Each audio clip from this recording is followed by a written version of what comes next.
पूरे वर्ल्ड को हमने ग्लोबल बनते हुए देखा था the making of a global world chapter के अंदर। उसी चैप्टर के इंपॉर्टेंट क्वेश्चन आज मैं लेकर आया हूं आप सभी के लिए। ये इंपॉर्टेंट क्वेश्चंस आपके हर एक एग्जाम का मतलब है कि आपके हाफ ईयरलीज हो, भले आपके एनुअल एग्जाम्स ही क्यों ना हो, ये सभी के लिए उतने ही रिलेवेंट, उतने ही इंपॉर्टेंट है जितने कि ये हर एक एग्जाम के लिए बन सकते थे। तो चलो आज हम देखते हैं हमारा ये पूरा इंपॉर्टेंट क्वेश्चन का सेशन जो हमें बताएगा the making of a global world के कुछ इंपॉर्टेंट क्वेश्चन। सारे इंपॉर्टेंट क्वेश्चन सीबीएसई ने एक बार पूछ लिए हैं, तो डाउट करने की कोई जरूरत नहीं है कि क्या ये क्वेश्चन पूछे जाएंगे, क्योंकि सीबीएसई एक बार समझ चुका है कि यह इंपॉर्टेंट क्वेश्चन जो है ये जो है वो पूछे जाने जरूरी थे। तो चलो शुरुआत करते हैं आज के हमारे first question. Explain the word L Dorado. L Dorado क्या है? तो एल डोराडो एक फेबल सिटी ऑफ गोल्ड था। लोगों को लगने लग गया कि सोना मिलेगा, सोना बहुत मिलेगा। सोना कहां मिलेगा? सोना एल डोराडो में मिलेगा। एल डोराडो क्या थी? एक फेबल सिटी ऑफ गोल्ड थी साउथ अमेरिका की। लोगों को लगने लगा कि साउथ अमेरिका के पास इतने रिसोर्सेस है कि वहां पे एक पूरी सिटी ही बन रखी है गोल्ड की। आगे चलते हैं, आगे आप पढ़ लेना, इतना कोई इंपॉर्टेंट है नहीं। Which was the most powerful weapon used by the Spanish conqueror America. America में स्पेनिश जो कॉन्करर्स थे वो चले जाते हैं, वहां पे वो किसी भी वेपन का यूज करते ही नहीं है। वो किससे स्प्रेड करते हैं? सिर्फ डिजीजेस को स्प्रेड करते हैं। उसमें एक डिजीज का नाम होता है स्मॉल पॉक्स। स्मॉल पॉक्स जैसे ही वहां स्प्रेड होती है, वहां के लोगों की इम्यूनिटी कम होने के कारण मरना अपने आप ही वो लोग शुरू कर देते हैं और वो इजिली अमेरिका को कॉन्कर भी कर लेते हैं। Why did smallpox kill a large number of native Americans? CBSE 2012 में पूछा कि आखिर स्मॉल पॉक्स में ऐसा क्या खास था जिसके कारण अमेरिकन जो थे ना, वो नेटिव अमेरिकन वो मारे गए। तो देखो, नेटिव अमेरिकन के पास किसी भी तरीके से इम्यूनिटी बिल्ड नहीं हो रखी थी स्मॉल पॉक्स के डिजीज से। तो अब ऐसा क्यों था? क्योंकि अमेरिकन जो कंटिनेंट था बहुत सालों तक किसी भी आउट ऑफ वर्ल्ड के कांटेक्ट में नहीं रहा था, और इसी से वहां पे जैसे ही स्मॉल पॉक्स डिजीज फैलती है, कई सारे लोग मरना शुरू हो जाते हैं। Smallpox killed a large number of native American because of their long isolation. They had no immunity against this disease. आगे बढ़ो। How the 19th century indenture labour has often been described. Indenture labour क्या होते हैं? सीधा question. Indenture labour एक ऐसा labour होता है जिसे कॉन्ट्रैक्ट के अंदर है ना काम कराने के लिए बाहर लेकर जाया जाता था का मतलब कि अभी नहीं लेके जाया जाता, अभी ऐसा नहीं होता है। 1900 के आसपास हमारे जो नेशनलिस्ट लीडर्स होते हैं वो कहते हैं कि यह इंडेंचर लेबर का जो कॉन्सेप्ट है वो गलत है, इसे हमें अबॉलिश कर देना चाहिए। 1900 के आसपास में देखा गया था कि इंडेंचर लेबर को कई सारी कोशिशों के द्वारा हटा दिया जाता है। तो आखिर इंडेंचर लेबर क्या था? एक कॉन्ट्रैक्ट था। क्या था? न्यू सिस्टम ऑफ स्लेवरी का एक कॉन्ट्रैक्ट था। आगे चलते हैं। Indian indenture workers came from which regions of India. India इतना बड़ा है, हमारे इंडेंचर लेबर कहां से हमें आते हुए दिखते थे?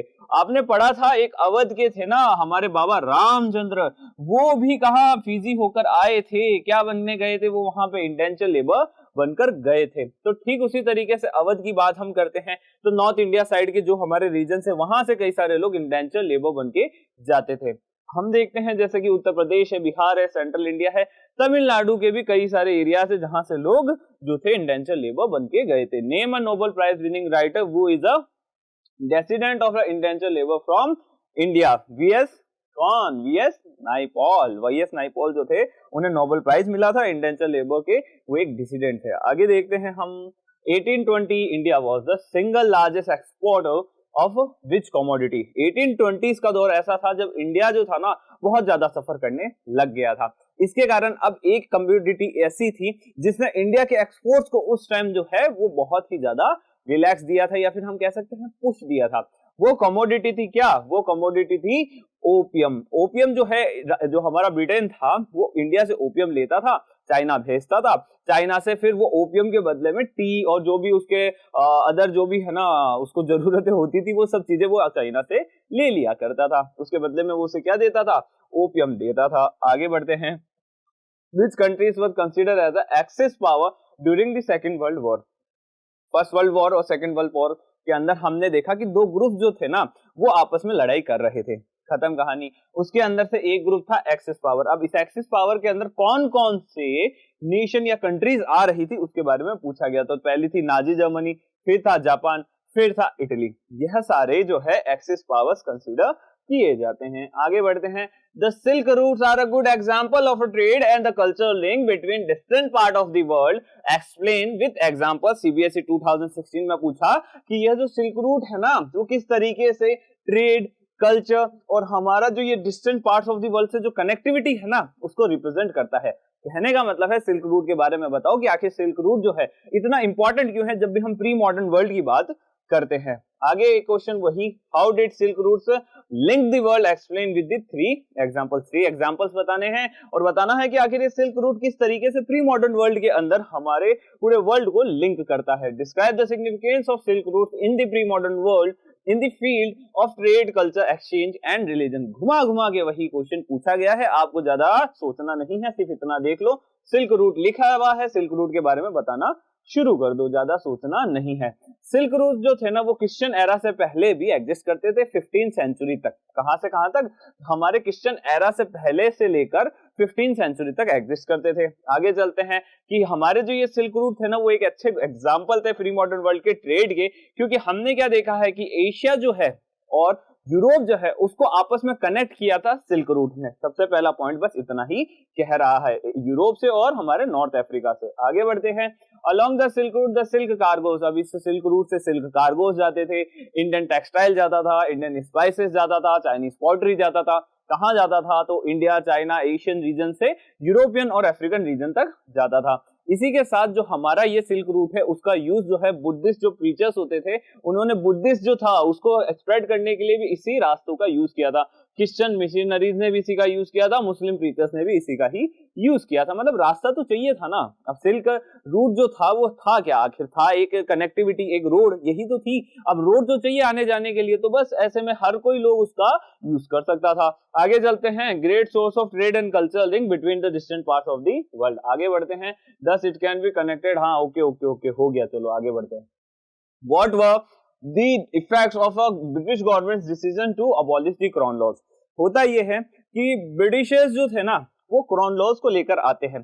क्रॉन लॉज जो थे वो सिर्फ और सिर्फ इतना था कि जो इंपोर्ट है ना कॉर्न का वो ब्रिटेन के अंदर रिस्ट्रिक्ट होना चाहिए, वो कॉर्न लॉज बताते थे। अब पूछा गया कि इस कॉर्न लॉज को क्या किया गया है? अबॉलिश किया गया है। उसको अबॉलिश करने के कारण क्या इफेक्ट देखे जाते हैं ब्रिटेन के ऊपर, वो पूछ लिया है। Explain the impacts of scrapping of the corn laws. तो ये हमने देखा था इस चैप्टर के अंदर कि कॉर्न लॉज इसलिए लगाए गए थे ताकि वहां के जो लैंड ओनर्स है ना उनको ज्यादा से ज्यादा फायदा हो सके। पर जो वहां की जनता थी, जो वहां का इंडस्ट्रियलिस्ट ग्रुप था, वो बोलता है कि अरे ऐसा थोड़ी चलता है, इसको हटाओ साइड में। तो ऐसे में उन लोगों की जरूरतों को समझते हुए ब्रिटिश गवर्नमेंट जो थी वो कॉर्न लॉज को स्क्रैप कर देती है। अब उससे फायदा क्या होता है? फायदा ये होता है कि जैसे ही वहां से कॉर्न लॉज हटते हैं, अब जो कॉर्न का इंपोर्ट है ना वो बहुत ही सस्ता होने लग जाता है। क्या होता है? Food could be imported in Britain more cheaply, बहुत ज्यादा सस्ता वो वहां पे इंपोर्ट होने लग जाता है। अब होता यह है कि फूड अगर इंपोर्ट हो रहा है बड़े ही सस्ते दामों में, तो उसका जो नेगेटिव इफेक्ट था ना वो वहां के जो प्रोड्यूसर्स थे उनके ऊपर पड़ने वाला था।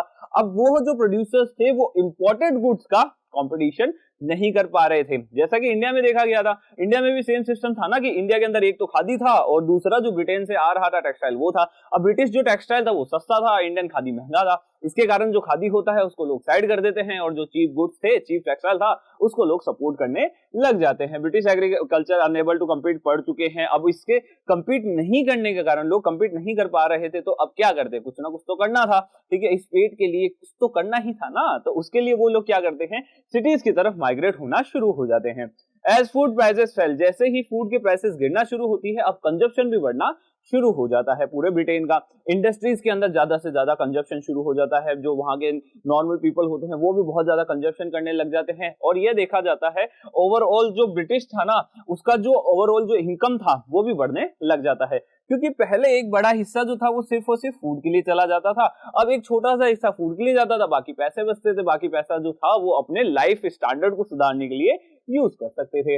Around the world eastern Europe, अब देखा गया कि हमारा जो ब्रिटेन था ना उसकी जो कंजप्शन नीड्स है उसको फुलफिल करने के लिए पूरे वर्ल्ड के अंदर, जैसे eastern Europe, Russia, America, Australia, lands जो थे ना वहां के उसे क्लियर किया गया, वहां पे फूड का प्रोडक्शन शुरू कर दिया ताकि ब्रिटेन की जो डिमांड है ना उसको फुलफिल किया जा सके। Explain 3 reasons for the attraction of Europeans to Africa. देखो, जो यूरोपियंस थे ना वो कॉलोनाइजर्स थे, उनकी पूरा जो माइंडसेट था कॉलोनाइजर्स वाला था, उनको यही लगता था कॉलोनी बना लो। अब कॉलोनी बनाने के लिए वो कुछ कैरेक्टरिस्टिक्स भी तो ढूंढते होंगे ना किसी एरिया के अंदर, कुछ रीजन के अंदर, तो वो क्या थी? तो देखो ब्रिटिशर्स जो थे ना, उनका मेन मोटिव, या फिर मैं कह दूं यूरोपियंस का मेन मोटिव था कि उन्हें चाहिए थे रिसोर्सेस, क्योंकि यूरोप के पास ज्यादा रिसोर्सेस थे नहीं, तो उनका निशाना वो कंट्रीज, वो एरियाज, वो नेशंस उस टाइम रहा करते होंगे जिनके पास बहुत सारे रिसोर्सेस हो। और जैसा कि अफ्रीका की बात करते हैं, अफ्रीका के पास अब्यूडेंट ऑफ रिसोर्सेस थे, अब्यूडेंट ऑफ लैंड्स थे, तो ऐसे में जो कॉलोनाइजर्स थे, जो यूरोपियंस थे, वो सोचते हैं क्यों ना अफ्रीका चलते हैं, अफ्रीका से बहुत सारे भर भर के रिसोर्सेज हम लेकर आ जाएंगे। आगे बढ़ते हैं, तो पहला कारण क्या था कि अफ्रीका के पास बहुत सारा लैंड था, बहुत सारा मिनरल रिसोर्सेस था, और जो पॉपुलेशन थी ना वो बहुत ही ज्यादा लिमिटेड थी, तो इसके कारण बहुत सारा जो ये लैंड है, बहुत सारा जो मिनरल है वो यूं ही पड़ा रहता था, वो लोग यूज ही नहीं करते थे। तो अफ्रीका जो हमारे यूरोपियंस थे, उन्होंने सोचा चलो मजा आएगा, ये सारे रिसोर्सेस हम लेकर आ जाते हैं। यूरोपियंस जो थे ना, वो चाहते थे कि ज्यादा से ज्यादा जो प्लांटेशन है, जो माइंस है ना, वो अफ्रीका के अंदर जो है एस्टैब्लिश करवाई जाए, ताकि ज्यादा से ज्यादा प्रोडक्शन हो, और वो जो प्रोडक्शन हो ना, वो यूरोपियन मार्केट के अंदर वो एक्सपोर्ट करके वो उसे ट्रेड कर सके।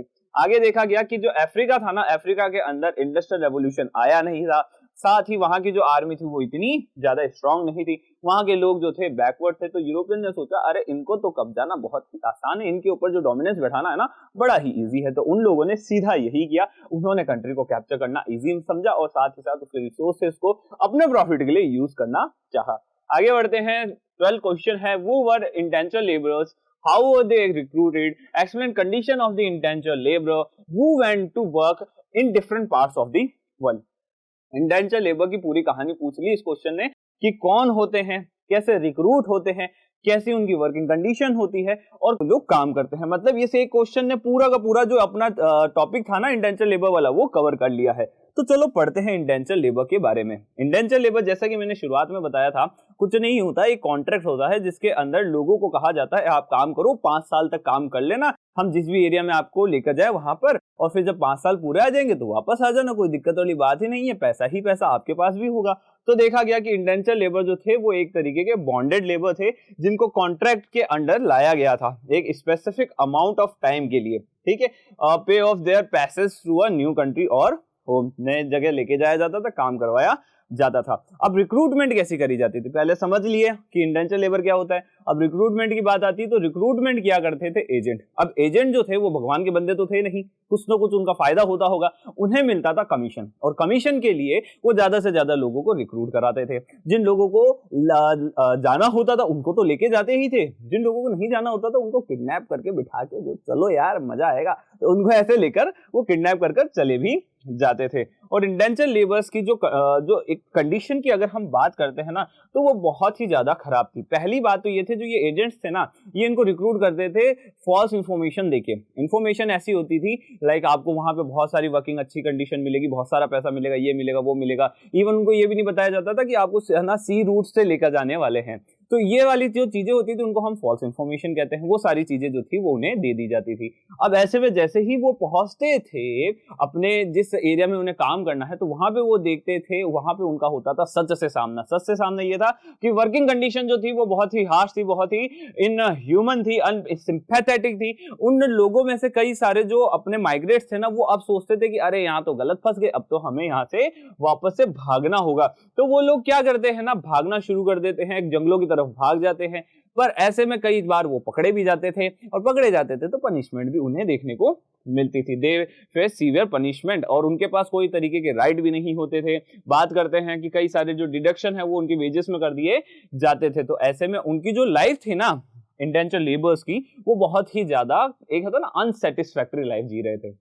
आगे mention anything circumstances that compel Indian and the Chinese to work as a indenture labour in the plantation and mines. देखो ऐसा क्या इंडेंचर लेबर्स की लाइफ में चल रहा था जिसके कारण वो इंडेंचर लेबर बनते थे। देखो कोई भी कुछ बनता है ना, उसके पीछे एक बहुत बड़ा कारण होता है। देखो ऐसा कुछ भी नहीं है कि आज हमारे हम किसी की भी बात करें कि कोई भी बंदा सक्सेस तक पहुंचेगा ना, तो ऐसा नहीं है कि सक्सेस उसकी पॉकेट में पड़ी थी और उसने निकाल के बस यूज कर ली, ऐसा कुछ भी नहीं है। उस बंदे ने उसके लिए बहुत ज्यादा एफर्ट डाले होंगे, बहुत सारी मेहनत करी होगी। तो हम ये देखते हैं कि हमारे ये जो इंडेंचर लेबर्स होते थे ना, आखिर उनकी लाइफ में ऐसा क्या था कि वो इंडेंचर लेबर बनना जो है मान जाते थे। और देखा गया कि यह जो इंडेंचर लेबर है वो काफी हद तक इंडियंस और चाइनीज हुआ करते थे। तो ऐसा क्यों था, इंडियन और चाइनीज लेबर जो था इतना जल्दी क्यों मान जाता था कहीं और जाकर इंडेंचर लेबर करने के लिए? तो चलो समझते हैं। तो देखो, सबसे पहला काम ये था ना कि जो इंडेंचर लेबर जो थे ना वो 19th सेंचुरी के अंदर हंड्रेड्स ऑफ इंडेंचर लेबर जो थे वो काम करने के लिए बाहर जा रहे थे। अब काम कहाँ करते थे? प्लांटेशन के लिए काम किया करते थे, माइंस के लिए काम किया करते थे, रोड्स के कंस्ट्रक्शन के लिए वो काम किया करते थे। अब ऐसे में देखा गया कि उनके सामने प्रॉब्लम क्या थी? तो प्रॉब्लम ये थी कि जिस जगह पे वो रह रहे थे वहां पे वो जो उनका काम चल रहा था ना अभी तक, वो धीरे धीरे बंद होने लग गया था। जैसे कि अगर हम इंडिया की बात करें तो इंडिया के अंदर कॉटेज इंडस्ट्री जो थी वो डिक्लाइन करने लग गई थी। कॉटेज इंडस्ट्री डिक्लाइन करने के कारण यहाँ के लोगों के पास अब पैसा कमाने का कोई जरिया नहीं बचा था। तो उन्होंने सोचा कि पैसा तो कमाना है, घर तो चलाना है, तो उसके लिए सबसे इजीली क्या हो सकता है? उसके लिए सबसे इजीली है कि हम इंडेंचर लेबर बन जाते हैं, पैसा का पैसा मिलेगा, नई की नई जगह मिलेगी, बहुत सारे हमारी लाइफ में नई नई चीजें हमें देखने को मिलेगी। तो वो क्या करते हैं, कॉटेज इंडस्ट्री की डिक्लाइन के बाद इंडेंचर लेबर बन जाते हैं। साथ ही अब बात करते हैं कि चलो कॉटेज इंडस्ट्री गई, अगर वो एग्रीकल्चर की बात करते तो एग्रीकल्चर भी नहीं कर पा रहे थे क्योंकि जो लैंड के रेंट्स थे ना वो बहुत ही ज्यादा बढ़ चुके थे। आगे देखते हैं कि अनएम्प्लॉयमेंट, पॉवर्टी और इंडेप्टनेस के कारण उनके ऊपर इतना लोड आ गया था कि उन्होंने इंडेंचर लेबर बनना बहुत ही जल्दी स्वीकार कर लिया। Due to this reason poor were forced to migrate. आगे आगे आगे आगे अरे चलो ठीक है देख लेना, कोई बड़ी बात नहीं है। आगे देखते हैं, explain the impact of the first world war on the Britain's economy. 2012 का क्वेश्चन हमने पूछा कि जो फर्स्ट वर्ल्ड वॉर हुआ था ना उसका ब्रिटेन की इकोनॉमी के ऊपर क्या इम्पैक्ट पड़ता है। तो चलो देखते हैं। जो हमारा फर्स्ट वर्ल्ड वॉर हुआ ना, फर्स्ट वर्ल्ड वॉर का पूरा इम्पैक्ट पूरे वर्ल्ड के अंदर देखा गया, हर एक पार्ट में देखा गया। ऐसा नहीं है कि ब्रिटेन कुछ अलग था, इंडिया के भी ऊपर उसका इम्पैक्ट पड़ा था। तो वर्ल्ड वॉर का इम्पैक्ट हर जगह पड़ा था। ब्रिटेन स्पेसिफिक पूछा जाए तो ब्रिटेन की जो इकोनॉमी थी ना इस वर्ल्ड वॉर 1 से पहले वो बहुत ही ज्यादा स्ट्रांग थी, उसके पास बहुत ही सारा पैसा था, बहुत ही सारे रिसोर्सेस थे। पर वर्ल्ड वॉर के कारण वो एक बहुत ही बड़े क्राइसिस के अंदर आ जाता है। क्राइसिस ये था कि जो इंडस्ट्रीज पहले हमारे ब्रिटेन के अंदर जो डेवलप हो चुकी थी ना अब वो धीरे धीरे शिफ्ट हो रही थी जापान और इंडिया के अंदर। अब जैसे ही जापान और इंडिया के अंदर इंडस्ट्री शिफ्ट हो जाती है तो वहां पे प्रोडक्शन शुरू हो जाता है। जो हमारा ब्रिटेन था वो तो लग रखा था वॉर के अंदर, उसके पास तो टाइम था ही नहीं किसी भी तरीके प्रोडक्शन का। तो जो इंडस्ट्रीज है वो जापान और इंडिया के अंदर सेटअप हो जाती है, जिससे प्रॉब्लम ये आती है कि जैसे ही वॉर खत्म होती है उसके बाद जो ब्रिटेन है वो अपनी पहली वाली पोजीशन कभी भी वापस वो सिक्योर नहीं कर पाता है। तो ऐसे में ब्रिटेन के सामने बहुत बड़ी प्रॉब्लम।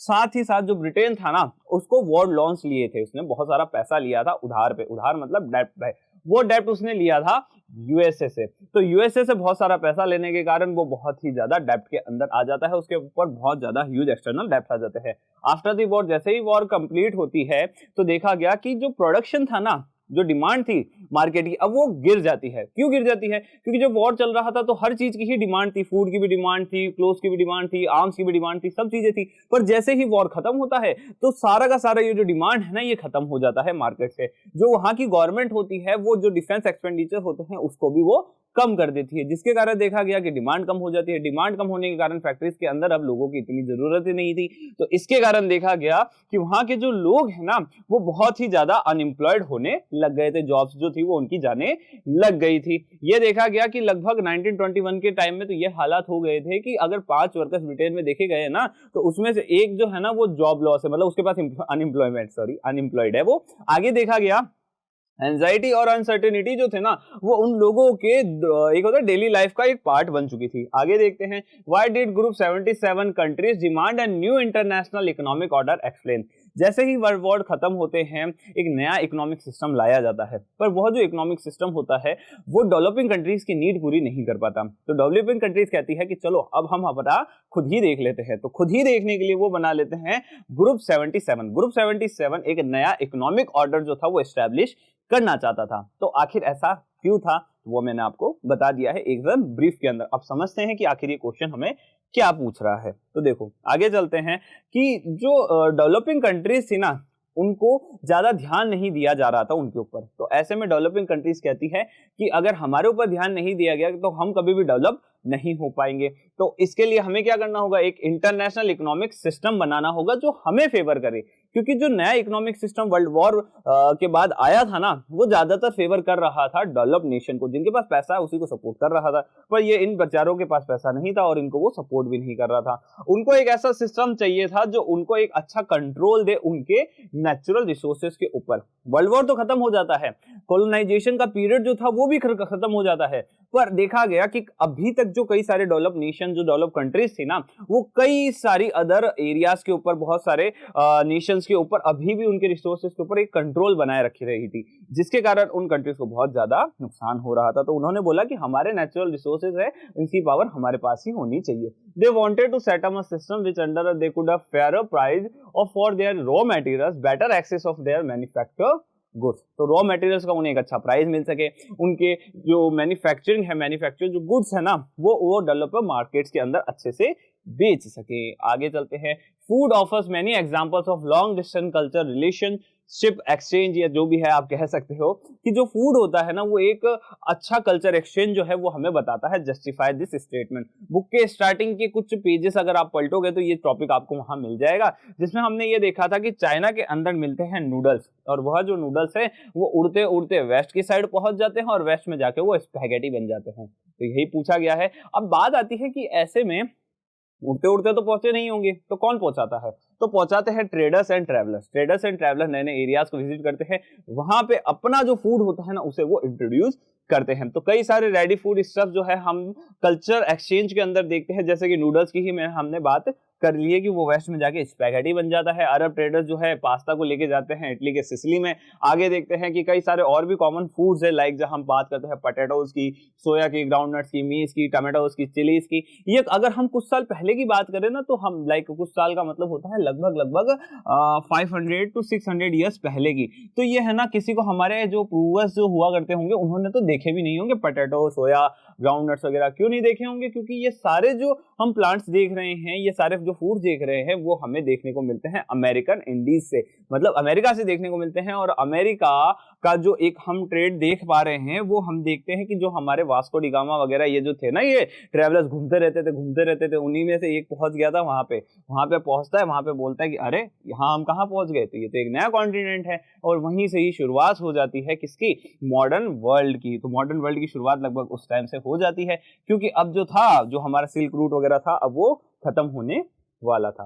आगे बढ़ते हैं, आगे देखते हैं। The global transfer of diseases become the instrument in colonisation of Africa and South America, explain the statement. Global transfer जो हमने देखा है ना डिजीजेस का, उसके कारण हमने देखा है कि कई सारी जो कंट्रीज है ना, वो कॉलोनाइज हो चुकी थी। ऐसे में एग्जाम्पल हम बात करेंगे, एग्जाम्पल में अफ्रीका की और साउथ अमेरिका की। अफ्रीका के अंदर हमने रिंडरपेस्ट देखा था, और साउथ अमेरिका के अंदर हमने स्पेनिश लोगों का स्मॉल पॉक्स देखा था, जिसके कारण वहां के लोग तो पहले ही मर जाते हैं। अब लोग पहले ही मर जाते हैं, तो उसके कारण देखा गया कि अब उन लोगों को किसी भी तरीके से आर्म्स और वेपन्स की तो जरूरत थी ही नहीं। वो तो डायरेक्ट जाते, अपने डिजीज फैलाते, लोग अपने आप मर जाते, लोग खत्म हो जाते, तो उनको आसानी से वहां का रूल मिल जाता। तो देखा गया कि यह जो हमारा टाइम पीरियड था ना कॉलोनाइजेशन का, इसमें किसी भी तरीके से उन्होंने arm, superior, modern, sophisticated fire power वगैरह का तो यूज ही नहीं किया। उन्होंने सीधे डिजीज उनको ट्रांसफर कर दी, डिजीज अपने आप फैलती गई, लोगों को मारती गई, और ये डिजीजेस को ही हम जर्म्स कहते हैं। तो इसके कारण लोग मरते गए, और लोग मरने के कारण डायरेक्टली उनका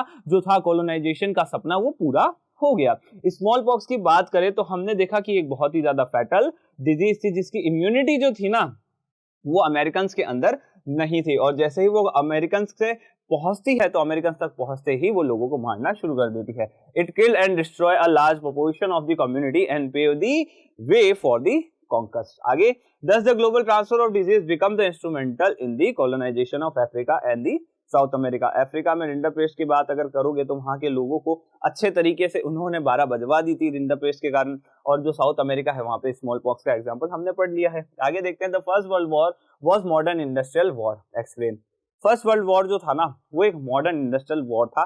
कैसे? तो देखो, पहला ही बार ऐसा हो रहा था कि जो इंडस्ट्रियल नेशन है ना, वो आपस के अंदर कोई वॉर कर रहे थे। अब इंडस्ट्रियल नेशन के अंदर इंडस्ट्रीज भी होगी, तो यह जो इंडस्ट्रीज है ना, पहली बार जो थी अब एक है ना ग्लोबल सिनारियो में लड़ने वाली थी। तो इसी के लिए इसे क्या कहा गया? इसे वर्ल्ड वॉर को मॉडर्न इंडस्ट्रियल वॉर भी कहा गया है। तो आगे देखते हैं, एक्सप्लेन।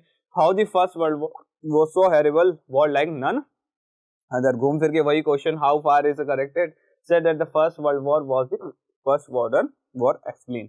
आगे देखते हैं, the first world war was the first modern industrial war. For the first time, it shows the machine guns, machine tanks, machine aircraft, chemical weapons are used in this war.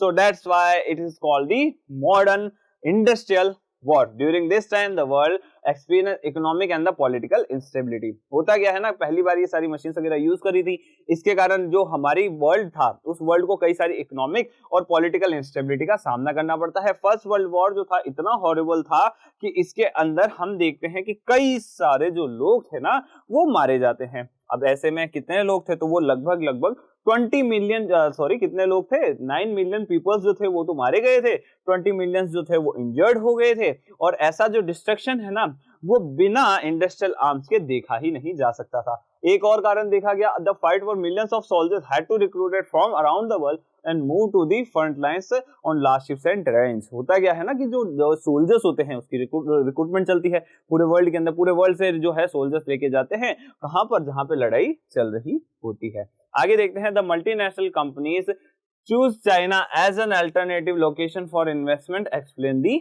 Statement. पूछा गया कि multinational companies है ना China को as for अपना alternative location समझती है investment के लिए, तो ऐसा क्यों है? तो ये 2014 का क्वेश्चन है। देखा गया है कि जो अब चाइना है ना, चाइना के पास है ना कई सारे ऐसे रिसोर्सेस है जिनका यूज करके एक कंपनी जो है कम से कम कॉस्ट के अंदर अपना काम करवा सकती है। तो सबसे पहले कारण देखा गया कि availability of skilled and unskilled labour workers at low wages.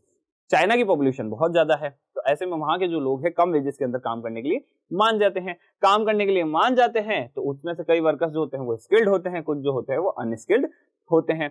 Less cost of production, production का कॉस्ट कम आता है, इसीलिए कई सारी जो एमएनसीज हैं वो चाहती है कि ज्यादा से ज्यादा वो चाइना के अंदर अपने आप को लोकेट कर सके। China has the largest population beside labour. China के पास बहुत बड़ी पॉपुलेशन है जो बाद में मार्केट का भी काम करती है, तो एमएनसी जो है अच्छे से वहां पे प्रोडक्शन कर सकती है कम कॉस्ट के अंदर, उन्हें लेबर अच्छा मिल जाएगा सस्ते दामों में, साथ ही साथ जो वहां का मार्केट है ना उसका भी वो अच्छे से यूटिलाइजेशन कर लेगी। Analyse any 3 factors that make globalisation more fair. Globalisation चल रहा है, चलो ठीक है, हमें कुछ ऐसे 3 फैक्टर्स के बारे में बात करनी है जो ग्लोबलाइजेशन को और भी ज्यादा फेयर बना सकते हैं। तो अगर हमें ग्लोबलाइजेशन को और भी ज्यादा फेयर बनाना है तो उसके लिए हमें पहले लेकर आने होंगे लेबर लॉस, तो जिससे क्या हो कि वर्कर्स जो है ना ट्रेड यूनियन राइट्स जो है वो ले सके। वर्कर्स के लिए लेबर यूनियन बनाना होगा, ये सब करना होगा। गवर्नमेंट को नेगोशिएट करना होगा डब्ल्यूटीओ से उन्हें क्यों नेगोशिएट करना होगा? ताकि वो है ना डेवलपिंग नेशन के लिए अच्छे अच्छे रूल्स बना सके, अच्छी अच्छी स्ट्रेटेजीज बना सके जो हमारे डेवलपिंग नेशंस के लिए यूज होने लग जाए, और जो डोमिनेशन बन रखा है डेवलप कंट्रीज का वो भी कम हो जाए। सपोर्टिंग द स्मॉल प्रोड्यूसर्स, ज्यादा से ज्यादा स्मॉल प्रोड्यूसर्स को सपोर्ट करना होगा ताकि वो जो अपना एक कंपटीशन है एमएनसी से उसको वो अच्छे से फेस कर सके। ओके, आगे बढ़ते हैं। What was the corn laws, why was the corn laws abolish, what was the result of the abolishing of corn laws. 2012 का क्वेश्चन, देखते हैं कॉर्न लॉज क्या थे। तो कॉर्न लॉज जो थे वो इंपोर्ट को रिस्ट्रिक्ट करते थे कॉर्न्स के, कहां, ब्रिटेन में। तो यही है laws allowing the government to restrict the import of corn, commonly known as the corn laws. अब देखा गया कि लेट 18 सेंचुरीज के अंदर ब्रिटेन की जो फूड डिमांड थी वो बढ़ती जा रही थी, पर वहां पे प्रोडक्शन बढ़ नहीं पा रहा था। वहां पे इंडस्ट्री भी ज्यादा से ज्यादा जो थी फूड की डिमांड कर रही थी, मतलब ज्यादा से ज्यादा क्रॉप्स वगैरह इन सब की डिमांड कर रही थी एज फॉर रॉ मटेरियल्स, और जो वहां के लोग थे उनको तो जरूरत थी ही थी। पर देखा गया कि वहां के जो इंडस्ट्री, जो वहां के लैंडेड ग्रुप्स थे ना, वो गवर्नमेंट को बोलते हैं कि गवर्नमेंट एक काम करो, देखो बाहर से तो इंपोर्ट कराना नहीं है, क्यों, बाहर से इंपोर्ट कराओगे तो हमें पैसा कैसे मिलेगा, तो इसके लिए आप एक काम करो, कई सारे रिस्ट्रिक्शन लगा दो ताकि जो इंपोर्ट है ना कॉर्न का वो बाहर से ना हो सके और हमारे पास एक अच्छा पैसा आ जाए। तो ऐसा वो गवर्नमेंट को कहती है। ऐसे में जो इंडस्ट्रियलिस्ट होते हैं, अर्बन ड्वेलर्स होते हैं, वो हाई प्राइसेस के कारण बहुत ज्यादा नाराज हो जाते हैं, क्योंकि फूड की जो अवेलेबिलिटी थी वो तो लिमिटेड थी पर उसकी डिमांड ज्यादा थी। डिमांड ज्यादा है, अवेलेबिलिटी कम है, तो इससे ये देखा गया कि उसकी प्राइसेस बढ़ जाती है। तो ऐसे में ब्रिटिश गवर्नमेंट के ऊपर जो नॉर्मल जनता होती है, अर्बन ड्वेलर्स होते हैं, इंडस्ट्रियलिस्ट होते हैं, वो कहते हैं उनके ऊपर फोर्स लगा के कि आपको क्या करना है, ये जो कॉर्न लॉज बन रखे हैं उसको अबॉलिश करना है। तो ऐसे में अबॉलिश करने के लिए यह सारे कारण जिम्मेदार होते हैं। सी जो हमारा क्वेश्चन था, the abolishing of corn laws brought following result. अब जो हमारा अबॉलिशमेंट हो जाता है कॉर्न लॉज का, उसके कारण फॉलोइंग रिजल्ट देखे जाते हैं कि अब जो कॉर्न लॉज हटे हैं उसके कारण जो कॉर्न था ना वो बड़े ही सस्ते दामों के अंदर इंपोर्ट होना शुरू हो जाता है ब्रिटेन के अंदर। जो ब्रिटिश एग्रीकल्चर होता है वो इस इंपोर्ट का सामना नहीं कर पाता, कंपीट नहीं कर पाता, जिसके कारण देखा गया कि कई सारा जो लैंड था वो अनकल्टिवेटेड छोड़ दिया गया और जो ब्रिटिश लैंडेड जो ग्रुप्स हुआ करते थे जो फार्मिंग वगैरह कर रहे थे, अब वो धीरे धीरे सिटीज की तरफ माइग्रेट होने लग जाते हैं ताकि उन्हें काम मिल सके। फूड प्राइसेस गिरती है तो उससे कंजप्शन भी जो है वो बढ़ना शुरू हो जाता है ब्रिटेन के अंदर। 19th सेंचुरी के अंदर फास्टर इंडस्ट्रियल ग्रोथ देखा जाता है, हायर इनकम्स देखी जाती है पूरे ब्रिटेन की। आगे देखते हैं, how did Europeans try to recruit and retain labour, explain any two methods. CBSE 2012 question है, पूछा गया कि कैसे तरीके से यूरोपियंस जो थे ना वो लेबर्स को रिक्रूट करते थे, उसके कोई 2 तरीके बता दो। तो जो लेबर थे ना, लेबर की बहुत ज्यादा दिक्कत हुआ करती थी। लेबर की दिक्कत उन्होंने पाई थी अफ्रीका के अंदर। अब अफ्रीका के अंदर क्या सीन था, अफ्रीका के पास रिसोर्सेज बहुत थे पर वहां के लोग जो थे वो एज एन लेबर बन के काम करना ही नहीं चाहते थे क्योंकि उनको वेजेस की जरूरत ही नहीं थी। तो वेजेस की जरूरत ना होने के कारण वहां के लोग काम नहीं करना चाहते थे, जिसका सबसे ज्यादा जो फेस करना पड़ा वो पड़ना पड़ा कॉलोनाइजर्स को। तो अब ऐसे में इन लोगों को काम करवाए तो करवाए कैसे, कि उनके पास लैंड है, लाइफ स्टॉक है, तो वो काम क्यों ही करते हैं। तो ऐसे में 19th सेंचुरी अफ्रीका के अंदर कई सारे ये सब है वो लोग जो है retail reason for work for wage ये सब देख चुके हैं, अपन ने पढ़ा दिया है। आगे बढ़ते हैं, तो जो यूरोपियंस जो थे ना वो क्या करते हैं कि अब है ना हम एक तरीके से प्लांटेशन और ये सब करवाने के लिए ज्यादा से ज्यादा लोगों को लेकर आना है और ज्यादा से ज्यादा लोगों को लाने के लिए या तो हम दूसरे देशों से उन्हें लेकर है या फिर हम क्या करते हैं ना इन्हीं लोगों के ऊपर कई सारी चीजों को इम्प्लीमेंट कर देते हैं जिससे यही लोग जो है वो हमारे लिए काम करने लग जाए। अब आप सोच रहे होगे कि सर आपने ये पीछे वाली पीपीटी की स्किप कर दी, तो बेटा इतने इंपॉर्टेंट नहीं है, ये आप पढ़ चुके हो कई बार। अभी हम मेन रीजंस के बारे में बात कर लेते हैं।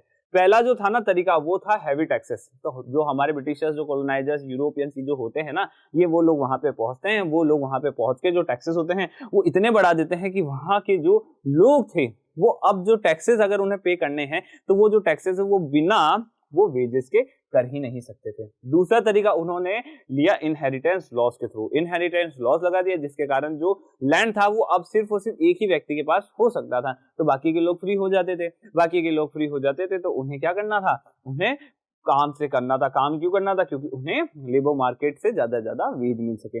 आगे देखते हैं, माइन वर्कर्स की बात करते हैं। तो माइन वर्कर्स को कन्फाइंड कर दिया गया एक एरिया के अंदर ताकि वो एक ही एरिया के अंदर ज्यादा से ज्यादा काम कर सके और फ्रीली इधर उधर भटक ना सके। कैटल डिजीज फिर वहां पे अफ्रीका में आ जाती है, रिंडरपेस्ट नाम की, जो पूरे के पूरे वहां के लाइफ स्टॉक को है ना डिस्ट्रॉय कर देती है। और इसके कारण देखा गया कि जो वहां के लोग थे ना अब उनकी पूरी लाइफ जो थी वो बहुत ही ज्यादा मिजरेबल हो चुकी थी। Right any 3 factor responsible for indenture labour migration from India. Indenture labours का माइग्रेशन इंडिया से क्यों किया गया, उसके कोई 3 फैक्टर्स के बारे में आप बता दीजिए। देखो घूम फिरा के वही क्वेश्चन है, इसलिए है ना देखो एकदम दिमाग से तैयार रहना है कि कुछ क्वेश्चन जो होंगे वो छोटे होंगे, वो कम मार्क्स के होंगे, कुछ जो क्वेश्चन होंगे वो ज्यादा बड़े होंगे और वो कुछ ज्यादा मार्क्स के होंगे। तो हर चीज के लिए तैयार हो। एक क्वेश्चन के अंदर आप 3 लाइंस लिखते हो वो भी सफिशिएंट होती है, कुछ क्वेश्चंस के अंदर आप एक पेज भी भर दोगे तो भी वो सफिशिएंट नहीं होता। ठीक है, तो ये चीज माइंड में रख लेना। इन दी 19th सेंचुरी में देखा गया कि जो large number of indenture labour है वो इंडिया से उठ के चले जाते हैं।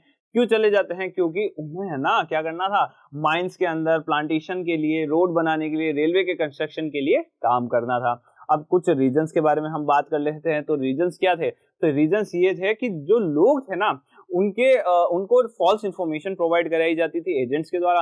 अब एजेंट्स जो थे वो कहते थे कि अरे वहां पे तो बहुत कुछ अच्छा मिलेगा, तो एक बार चल के तो देखो, तो उनको फॉल्स इंफॉर्मेशन देके वो उन्हें रिक्रूट कर लिया करते थे।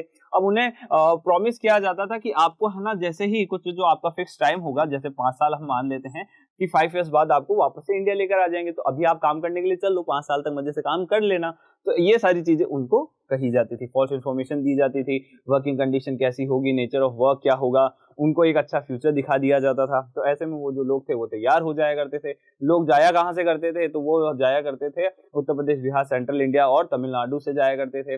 अब क्यों जाया करते थे, क्योंकि देखा गया कि इंडिया के अंदर उस समय कॉटेज इंडस्ट्री डिक्लाइन कर रही थी, लैंड के रेट्स बढ़ रहे थे। जो माइंस थी ना, माइंस और प्लांटेशन को सेटअप करने के लिए ज्यादा से ज्यादा लैंड को क्लियर किया जा रहा था। और यही सारे कारण थे कि वहां के जो लोग हुआ करते थे ना, अब वो बेरोजगार हो चुके थे, उनके पास कोई काम नहीं था, और जब कोई काम नहीं था तो उसके टाइम पे इंडेंचर लेबर जो एक कॉन्ट्रैक्ट था वो उभर के सामने आता है। तो लोग सोचते हैं कि चलो यही कर लेते हैं, पैसा तो आएगा ही आएगा। कई सारे इंडेंचर लेबर जो होते हैं वो अच्छा काम करने के चक्कर में, अच्छा अपनी गरीबी से निकलने के चक्कर में वो क्या करते हैं, इंडेंचर लेबर बन जाते हैं। Many indenture labours agree to take up work hoping to escape poverty and oppression in their home villages. जो भी अपने विलेज के अंदर पॉवर्टी वगैरह चल रही है उससे वो निकलने की सोच रहे थे। Labourers were largely required in the countries in the scope of employment force the workers to migrate। तो लोगों को लगा काम मिल जाएगा तो चलते हैं, काम मिल जाएगा तो अच्छे से वहां काम वाम कर लेंगे, पैसा वैसा कमा लेंगे, फिर वापस इंडिया में आ जाएंगे। नेक्स्ट क्वेश्चन है, explain any 5 consequences of the great depression of 1929 on Indian economy.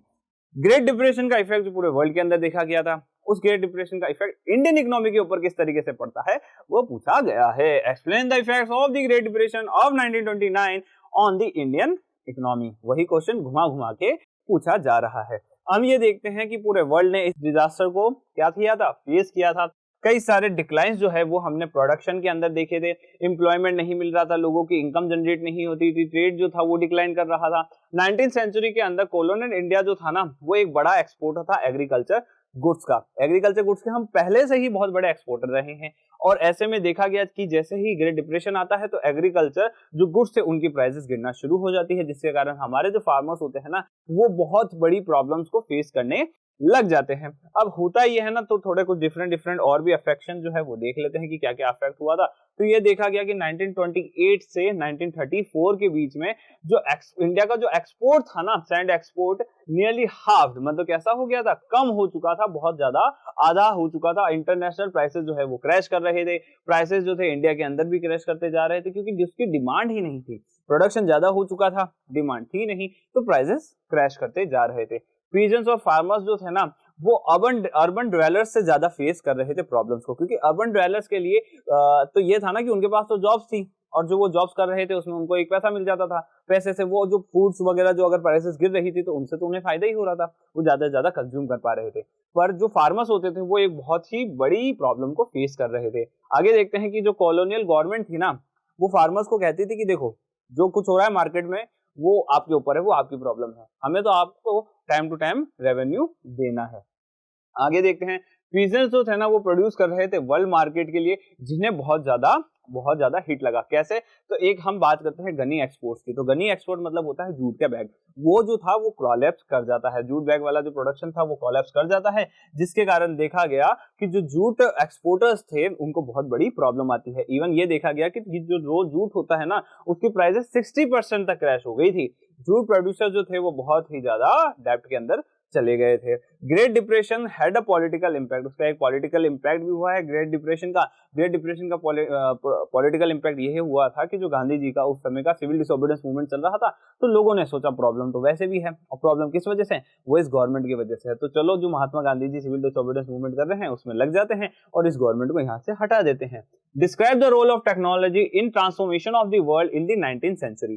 Technology के बिना 19th सेंचुरी के अंदर जो ये इतने सारे ट्रांसफॉर्मेशन हुए हैं ना वो पॉसिबल ही नहीं हो पाते अगर टेक्नोलॉजी नहीं होती। तो हम देखते हैं कि आखिर टेक्नोलॉजी ने कैसे 19th सेंचुरी वर्ल्ड को ट्रांसफॉर्म किया। तो आगे बढ़ते हैं, धीरे धीरे देखते हैं। Technology can be regarded as the primary source in economic development. अगर इकोनॉमी को डेवलप करना है तो उसके लिए आपको टेक्नोलॉजी के लिए उतना ही एडवांस होना पड़ेगा। 19th सेंचुरी की बात करते हैं तो रेलवे, स्टीम शिप, टेलीग्राफ्स की हम देख सकते हैं ये एक इंपॉर्टेंट इन्वेंशन थे उस टाइम पीरियड के, और देखा गया है कि जिस भी कंट्री के पास ये सारी चीजें थी वो बहुत ही ज्यादा डेवलप थी, उनके पास बहुत ही ज्यादा इकोनॉमिक अपॉर्चुनिटीज थी। आगे देखते हैं, technological advances were the result of larger political, social and the economic factor. Technological advancement जो भी होते हैं ना वो सोसाइटी की, पॉलिटिकल की और साथ ही साथ इकोनॉमी की नीड के कारण होते हैं। ऐसा नहीं है कि किसी इन्वेंटर को बस इन्वेंट करना था उसने इन्वेंट कर दिया। अरे सोसाइटी में जब तक प्रॉब्लम नहीं आएगी तब तक इन्वेंशन क्यों ही होंगे। आगे देखते हैं कि जो कॉलोनाइजेशन था ना, कॉलोनाइजेशन के अंदर था ज्यादा से ज्यादा एरिया को अपनी कॉलोनी बनाना है, वहां से रिसोर्सेज निकालने। अब रिसोर्सेज निकालने हैं, इन्वेस्टमेंट करना है, तो काम जो है जल्दी जल्दी करवाना पड़ेगा, और जल्दी जल्दी किससे हो सकता है, ह्यूमन तो कर नहीं सकता, वो कर सकती है मशीन। तो इसीलिए मशीन का ज्यादा से ज्यादा यूज किया गया।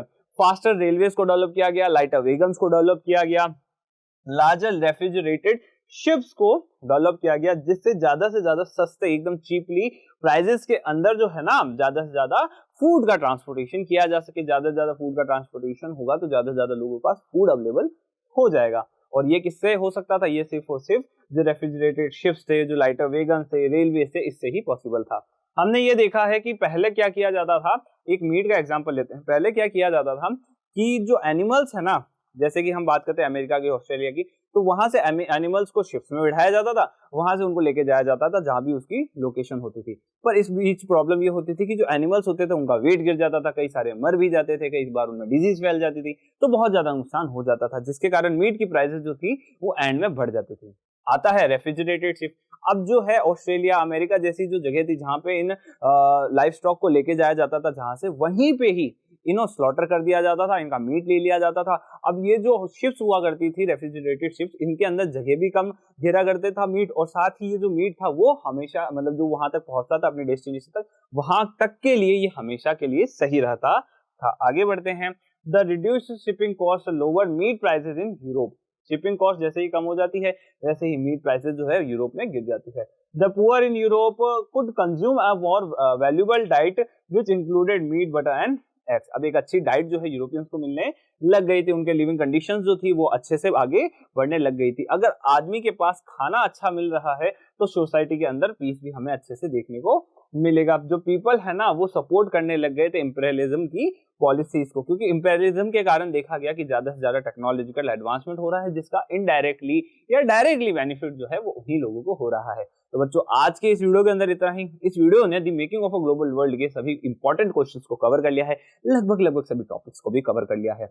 अगर आपको एग्जाम से रिलेटेड कोई भी डाउट है और अगर वो दूर नहीं हुआ है अभी भी, तो कमेंट सेक्शन में आप बता सकते हो। देखो बच्चों, एक कॉन्सेप्ट माइंड में रख लेना, एग्जाम पर्सपेक्टिव से पढ़ो, ठीक है ना, पढ़ना है उस हिसाब से मत पढ़ो, एग्जाम पर्सपेक्टिव से पढ़ो। एग्जाम्स के अंदर क्या पूछेंगे, क्वेश्चन आएगा ना, ऐसा थोड़ी कि पूरा चैप्टर लिखने को बोलेगा, क्या बोलेगा, क्वेश्चन बोलेगा। तो क्वेश्चंस अगर आप अच्छे से पढ़ लेते हो, क्वेश्चन अच्छे से समझ लेते हो, जरूरी नहीं है कि जो एनसीईआरटी ने लिख के दिया है, जो किसी बुक में है, सीधे सीधे उसी को ही कॉपी करना है। कॉपी पेस्ट वाला काम नहीं करना, अपन को काम करना है बेस्ट वाला। बेस्ट का काम जो होता है, जो आप इंडिविजुअली आप अपने अंदर जो थिंकिंग प्रोसीजर है ना, उससे आप किसी एक आंसर को जनरेट करते हैं। हिस्ट्री एक ऐसा सब्जेक्ट होता है जहां पे कोई भी लॉज नहीं है, कोई भी फॉर्मूलाज वगैरह कुछ भी नहीं है। आपको डायरेक्ट जो है ना चीज उसके बारे में बताना है। उसके बारे में आप कैसे बताओगे? जो भी है दिक्कत उसको लाओ, उसको पढ़ो, समझो, अपने अकॉर्डिंग आप अपने आंसर को लिख सकते हो। एक भी मार्क्स कटने वाला नहीं है। अगर आपके एग्जाम ने, आपने आंसर ने जितनी जितनी चीजें हमने बताई है, अगर वो सारी की सारी चीजें कोट कर दी है ना, तो कोई भी दिक्कत वाली बात नहीं है, एकदम फ्री होके रहना है। ठीक है, ओके, चलो आज के लिए इतना ही। वीडियोस अच्छे लगते हैं तो लाइक करिए, वीडियोस बहुत अच्छे लगते हैं तो आप कमेंट भी कर सकते हैं, और वीडियोस दिल को छूके जाते हैं और सर लग रहा है कि सर बहुत अच्छे वीडियोस बना रहे हैं, तो आप कोशाला के यूट्यूब चैनल को सब्सक्राइब भी कर सकते हैं और कमेंट सेक्शन में लिख सकते हैं छा गए सर। चलो आज के लिए इतना ही।